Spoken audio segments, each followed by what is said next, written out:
இப்போ second question படிக்கிறோம் பாருங்க. Sangeeta, Saroja and Santi are partners, sharing profit in the ratio of 2:3:5. Goodwill is appearing in the books at a value of rupees 60,000. அதாவது goodwill amount எவ்வளோ value பண்ணுறாங்கன்னா 60,000 சொல்லி value பண்ணி வச்சுருக்காங்க. இப்போ இந்த இதில் வந்து யார் ரிட்டையரிங் பார்ட்னர்னா Sangeetha retires and goodwill is valued at rupees 90,000. இப்போ குட்வில் அமௌண்ட் எவ்வளோ வேல்யூ பண்ணியிருக்காங்கன்னா 90,000. அப்போ ஆல்ரெடி அப்பியர் குட்வில் அமௌண்ட் எவ்வளோ இருக்கு 60,000. அதை தான் எக்ஸிஸ்டிங் குட்வில் சொல்லுவாங்க. அந்த எக்ஸிஸ்டிங் குட்வில்லை வந்து நாம முதல்ல ரைட் ஆஃப் பண்ணணும்.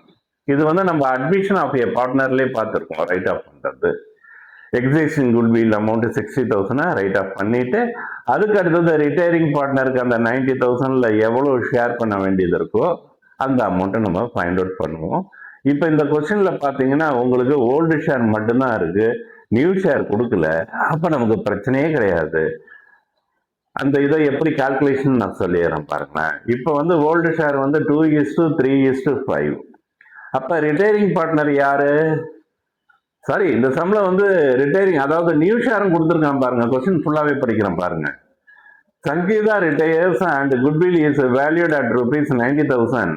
Saroja and Santi decided to share future profit equally. வேர்ட்ஸ்ல கொடுத்துருக்கிறதுனால நான் சரியா கவனிக்கல. அப்ப நியூ ஷேரும் கொடுத்துருக்காங்க. அப்போ ஓல்டு ஷேரும் இருக்கு, நியூ ஷேரும் இருக்கு. கண்டிப்பா கெய்னிங் ரேஷியோ கண்டுபிடிக்கணும். கண்டுபிடிச்ச பிறகு ரெக்கார்ட் நெசசரி ஜேர்னல் என்ட்ரிஸ். இப்போ கொஸ்டின் படிச்சாச்சு. இப்போ ஆன்சருக்கு வரேன். இப்போ பாருங்க, முதல்ல ஓல்டு ஷேர் எடுத்து எழுதிக்கிட்டேன். Sangeetha, Saroja and Shanthi ratio 2:3:5. யார் ரிட்டையரிங் பார்ட்னரோ அவங்கள வந்து ரவுண்ட் அப் பண்ணிக்கிட்டேன். அடுத்தது நியூ ஷேர் பொறுத்த வரைக்கும் பார்த்தீங்கன்னா ஈக்குவல் பார்ட்னர், அதாவது 1:1. யார் யார் ரிமைனிங் பார்ட்னர்னா சரோஜ் அண்ட் சாந்தி. இப்போ கெய்னிங் ரேஷியோ ஃபார்முலா வந்து new share minus old share. முதல்ல சரோ. அப்போ new share 1/2 minus old share பொறுத்த வரைக்கும் 3/10. காமன் ஃபேக்டர் 10 எடுத்துக்கிட்டேன். 10ல் 2 5 டைம்ஸ் 5 × 1 5. 10ல் 10 1 டைம்ஸ் 1 × 3 3. 5 - 3 2/10. அடுத்தது சாந்தி 1/2 new share minus old share 5/10. Common factor 10 எடுத்தாச்சு. 10ல் 2 வந்து 5 டைம்ஸ் 5 × 1 5. அதே மாதிரி 10ல் வந்து 10 1 டைம்ஸ் 1 × 5 5. மைனஸ் பண்ணிங்கன்னா 0, அதாவது நெல். இப்போ பார்த்தீங்கன்னா வந்து யாருக்கு கெயின் ஆகுதுன்னா அதிகமாக பார்த்தீங்கன்னா சரோவுக்கு தான் கெயின் அதிகமாகுது. அப்போ என்டையர் குட்வில் அமௌண்ட்டும், அதாவது ரிட்டையரிங் பார்ட்னருக்கு சேர வேண்டிய குட்வில் அமௌண்ட்டும் யார்கிட்ட கலெக்ட் பண்ண போறோம்னா சரோவிட்டு மட்டும்தான் கலெக்ட் பண்ண போறோம். இப்போ நியூ குட்வில் அமௌண்ட் வந்து 90,000. இப்போ சரோவிட்டு நம்ம வந்து அதாவது சாந்தி ரிட்டையர் ஆகிறாங்க. அவங்களுக்கு உள்ள ஷேர் ஆஃப் குட்வில் பார்த்தீங்கன்னா 90,000 × 2/10 பார்க்கும்போது 18,000. இப்போ இந்த 18,000 ஃபுல்லாவே யார் கொடுக்க போறாங்கன்னா சரவு மட்டும்தான் கொடுக்க போறாங்க. இதை பார்ப்போம். இப்போ முதல்ல ஓல்டு குட்வில் ரைட் ஆஃப் பண்ண போறோம். அதாவது எக்ஸிஸ்டிங் குட்வில் எவ்வளவு அமௌண்ட்னா 60,000 ரூபாய். அதை ரைட் ஆஃப் பண்ணும் போது 3 பார்ட்னர் கேபிட்டல் அக்கௌண்ட்டும் என்ன பண்ணிட்டேன், டெபிட் பண்ணிட்டேன். அதாவது Sangeetha capital account debit, Saroja capital account debit, அதுக்கு அடுத்தது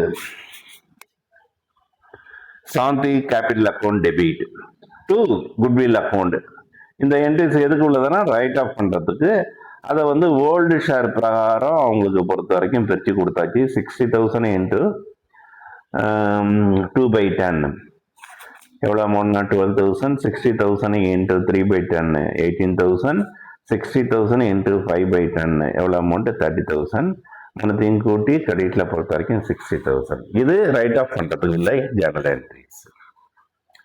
இப்போ பிசினஸ்க்கு பொறுத்த வரைக்கும் நியூவா எவ்வளவு வேல்யூ பண்ணாங்கன்னா 90,000 வேல்யூ பண்ணாங்க. அந்த 90,000ல வந்து ரிட்டையரிங் பார்ட்னர் சங்கீதாவுக்கு சேர வேண்டிய அமௌண்ட் எவ்வளோன்னா 18,000. இந்த 18,000 வந்து யாரு கொடுக்க போறாங்கன்னா சரோ மட்டும்தான் கொடுக்க போறாங்க. அப்ப சரோ கேபிட்டல் அக்கௌண்ட் டெபிட் எவ்வளோ அமௌண்ட்னா 18,000 டு சங்கீதா கேபிட்டல் அக்கௌண்ட். இதில் வந்து சாந்திக்கு வந்து சம்பந்தமே இல்லை. காரணம் என்னன்னா அவங்களுக்கு பொறுத்த வரைக்கும் கெய்னிங் ரேஷியோ என்ன வந்திருக்குன்னா 0 வந்ததுனால அவங்களுக்கு சேர்க்கக்கூடாது. அப்போ சர்வகிட்ட இருந்து நம்ம கலெக்ட் பண்ணி அந்த குட்வில் அமௌண்ட்டை யாருக்கு கொடுக்க போகிறோம்னா வந்து ரிட்டையரிங் பார்ட்னர் சாந்திக்கு கொடுக்க போகிறோம். அப்போ செகண்ட் சம் முடிஞ்சிடுச்சு.